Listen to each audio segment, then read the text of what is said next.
Hello, c'est HR, votre chroniqueur. Alors là, c'est une vidéo assez particulière. Je vais vous parler des sorties qui me hype le plus en décembre, que ce soit au cinéma ou à la télé. Lorsque je dis télé, naturellement, c'est via les chaînes Disney+, Netflix, Apple TV+, Canal+, OCS, etc. Ainsi, je vais vous parler de tous les projets, enfin surtout vous présenter tous les projets qui me hype pour le mois de décembre. Let's go! Alors en premier, naturellement, je vais vous parler du film Red One avec Dwayne Johnson, Chris Evans, Lucy Liu et J.K. Simmons. C'est un film fantastique avec évidemment pour figure de proue Noël. Alors ce film est déjà sorti au cinéma aux États-Unis le 15 novembre. Alors il est vrai qu'aux États-Unis, ce film n'a pas du tout marché pour le moment, étant vers un bid potentiel. Mais ce film a un côté qui me hype, c'est le côté bon enfant, c'est le côté Noël. Et celui-ci devrait certainement sortir en France sur la plateforme Prime Video. Alors l'histoire est assez simple, assez magique et assez rigolote. Il s'agit de l'enlèvement du Père Noël.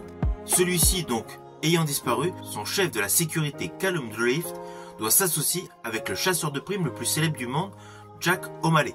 Alors Callum Drift est interprété par Dwayne Johnson et Jack O'Malley est interprété par Chris Evans. Ainsi tous les deux vont partir en mission à travers le globe, tout simplement pour sauver Noël. C'est un postulat assez sympa, c'est un postulat de film complètement calibré pour ces fêtes de Noël. Alors toujours dans l'esprit de Noël, un autre film qui me hype, c'est Wicked, réalisé par Jon Chu, avec comme acteurs principaux Cynthia Erivo, Ariana Grande, Jonathan Bailey, Michelle Yeoh et Jeff Goldblum. Histoire prenant place dans l'univers du Magicien d'Oz, avec pour point de départ le fait que Dorothy Gale est au pays d'Oz. Elphaba, une jeune femme née avec la peau verte, arrive à la Shees University afin d'accompagner sa jeune sœur paraplégique Nessa Rose.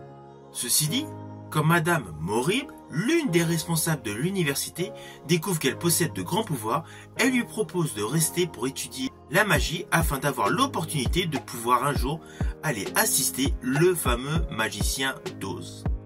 Vous vous doutez, il va y avoir toute une histoire donc magique autour de ce thème de base, avec des chansons ici et là.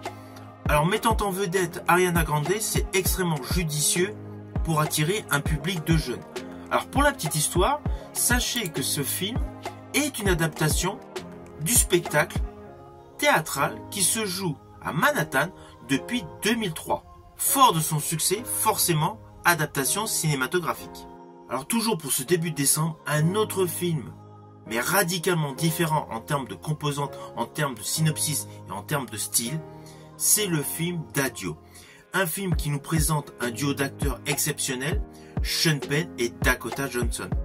Alors le film d'Addio est réalisé par Christy Hall, donc il met en vedette principale Sean Penn, Dakota Johnson et Shannon Gannon. L'histoire est la suivante. À l'aéroport John Fitzgerald Kennedy de New York, un soir, une jeune femme monte à l'arrière d'un taxi. Tandis que le chauffeur démarre sa voiture en direction de Manhattan, ces deux êtres que rien ne destinait à se rencontrer entament une conversation des plus inattendues. Alors oui, sur le fond, c'est juste une discussion, mais ça va être une discussion poignante. Alors d'un certain côté, cela va être un film à la Locke avec Tom Hardy. On est vraiment dans le même registre et je pense avec énormément d'émotion. À savoir qu'à ce jour, toutes les critiques concernant ce film sont ultra positives. Le film est considéré comme éblouissant, comme époustouflant. Avec bien évidemment la mise en exergue du talent impeccable de l'acteur Sean Penn. Alors naturellement, étant fan de Star Wars, je vais regarder la nouvelle série Skeleton Crew, qui sort donc le 4 décembre sur Disney+. C'est une série qui s'inscrit dans l'univers Star Wars, mais avec une ambiance Goonies. Alors oui, cela risque d'être très enfantin, mais le fait que l'acteur Jude Law ait un rôle important, un rôle primordial, cela rajoute une plus-value. Évidemment, j'espère que cela sera meilleur que la série The Acolyte. Autre série qui me hype essentiellement par son casting, c'est la série Black Doves, avec Keira Knightley, Sarah Lancashire et Ben Whishaw. C'est une mini-série dans le registre du thriller. Le synopsis de cette série est le suivant. Hélène, une femme à l'identité secrète, se lance dans une liaison passionnée. Lorsque son amant est victime de la pègre de Londres, les employeurs d'Hélène envoient un vieil ami, Sam, pour la protéger. Tous les deux se retrouvent plongés dans une folle aventure sur fond de tensions diplomatiques. Ainsi, cette série anglaise, qui s'inscrit dans un cadre dramatique d'espionnage parsemé de suspense, créé par Joe Barton, permet d'avoir une série sérieuse, concrète, sans artifice, durant ce mois de décembre. Elle sera donc disponible sur Netflix. Ensuite, concernant le cinéma, il y a le film Conclave. Alors on va pas se mentir, lorsque j'ai vu l'affiche de Conclave, je n'étais pas hypé. Mais c'est en fait en découvrant la bande-annonce que j'ai été scotché. En fait, il s'agit d'un thriller politique dans le milieu religieux, avec une histoire tonitruante, qui est la suivante. Alors que le pape vient de mourir d'une crise cardiaque, le cardinal Laurence est chargé, malgré ses réticences, de superviser le conclave. Il va ainsi devoir mener un groupe de cardinaux venus du monde entier dont la mission est de sélectionner le candidat à la succession du défunt pape. Ce poste de chef de l'Église catholique attire les convoitises et va intensifier les stratagèmes politiques au sein du Vatican.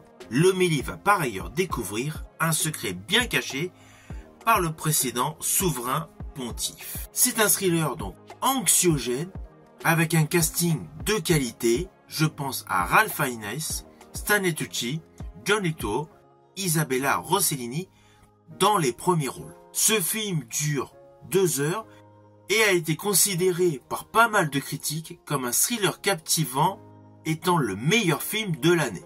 Il est d'ailleurs favori pour la prochaine cérémonie des Oscars. Ensuite, de nouveau retour sur la plateforme Netflix avec le film Carry On. Film de 2 heures dans le registre de l'action thriller réalisé par Jaume Collet-Serra avec Taron Egerton, Jason Bateman et Sophia Carson. Le synopsis est le suivant. Nous suivons un jeune agent de la sécurité aérienne qui doit affronter le chantage d'un mystérieux passager qui le menace de faire passer un colis dangereux à bord d'un avion la veille de Noël. Alors ce film s'inscrit directement dans le même style que le film The Call avec Halle Berry. C'est un film au suspense haletant, c'est clair, cela se voit dans la bande-annonce. C'est un film qui me hype terriblement. Ensuite, évidemment, il y a le Marvel du mois de décembre, Kraven the Hunter, alias Kraven le chasseur, avec en premier rôle Aaron Taylor Johnson, mais dans la distribution, nous retrouvons Russell Crowe, Christopher Abbott, Ariana DeBose et Fred Eschinger. Ce film est réalisé par J.C. Chandor et a l'histoire suivante. Laissé pour mort par son père à la suite d'une confrontation avec un fauve qui a mal tourné, Sergei Kravinov, alias Aaron Taylor, bénéficie du fait de la morsure du fauve d'une force surhumaine. De ce fait, il fera tout pour se venger de son père et de ses sbires. Il croisera le chemin de Calypso, interprété par Ariane DeBose, une sorcière maîtrisant la magie vaudou, et du Caméléon, interprété par Fred Eschinger, et du Rhino, interprété par Alessandro Nivola, afin de former un groupe pour combattre des méchants. Oui, ce n'est pas une histoire ultra édulcorée, ultra réfléchie, mais c'est le prochain Marvel. C'est une histoire qui a un attrait essentiellement visuel et surtout qui nous permet de découvrir sur grand écran un personnage qui n'a jamais trouvé sa place autre part que dans la BD. Ensuite, sur Prime Video, il y a une série animée qui me hype. Elle se nomme Secret Level. C'est une nouvelle série d'anthologie animée, évidemment essentiellement pour un public adulte, qui propose des histoires originales se déroulant dans un univers de certains des jeux vidéo les plus appréciés au monde. Ensuite, naturellement, il y a le Disney qui me hype le plus ces derniers temps, c'est Mufasa. Film qui exploite la jeunesse du roi lion Mufasa. Alors ce film Mufasa est réalisé par Barry Jenkins et nous permet de découvrir une origin story au lion Mufasa radicalement différente apparemment au vu des premières critiques de ce que l'on savait dans les dessins animés jadis. Alors naturellement, au vu de la bande-annonce, on s'aperçoit que la qualité des effets spéciaux a encore gagné en level. Et de surcroît, il y aura plusieurs titres originaux en termes musicaux. C'est un film naturellement à voir en famille. Autre film qui me hype est un film d'horreur. En période de Noël, c'est assez amusant, mais il y a un film d'horreur qui me hype terriblement. J'ai d'ailleurs effectué plusieurs vidéos concernant le film muet Nosferatu, ainsi que le trailer, la bande-annonce de cette nouvelle adaptation. Ce nouveau film Nosferatu est réalisé par Robert Eggers et a pour interprètes principaux Bill Skarsgård, Lily Rose Depp, Nicolas Hoult, Aaron Taylor Johnson, le fameux super-héros de Craven que je vous ai parlé tout à l'heure, et William Dafoe. Alors l'histoire de ce film est la suivante. Elle se déroule en Allemagne en 1838 et suit l'histoire de Thomas Hutter et de son épouse, Hélène, un couple qui vit heureux dans la ville de Wisborg. Hutter travaille pour Knock, un agent immobilier qui l'envoie dans les montagnes de Transylvanie, dans les Carpates, pour finaliser la vente d'un domaine avec le comte Orlok.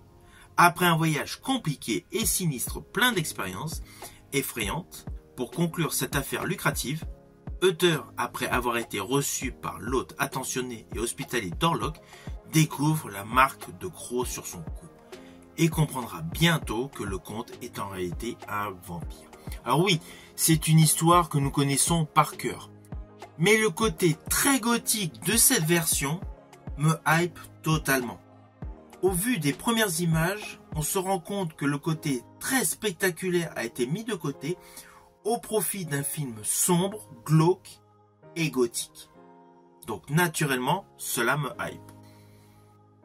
Vous voyez donc qu'il y a beaucoup de choses à voir en décembre. Cela n'empêche pas qu'il y a parallèlement d'autres programmes que je vais continuer de suivre. Je vais continuer de suivre ce qui se déroule dans la série The Lioness saison 2. De même pour le final de la série Yellowstone et la série Landman. J'affectionne particulièrement ces séries sur Paramount+. Naturellement, si j'ai l'occasion de découvrir d'autres programmes en décembre que je n'ai pas cités dans cette vidéo, j'en ferai une chronique. En tout cas, concernant le mois de décembre, je vous invite essentiellement à vous reposer, à vous détendre pendant les congés de fin d'année, profitez au mieux de votre entourage, passez des moments en famille et surtout, vivez des moments de cinéma avec vos proches.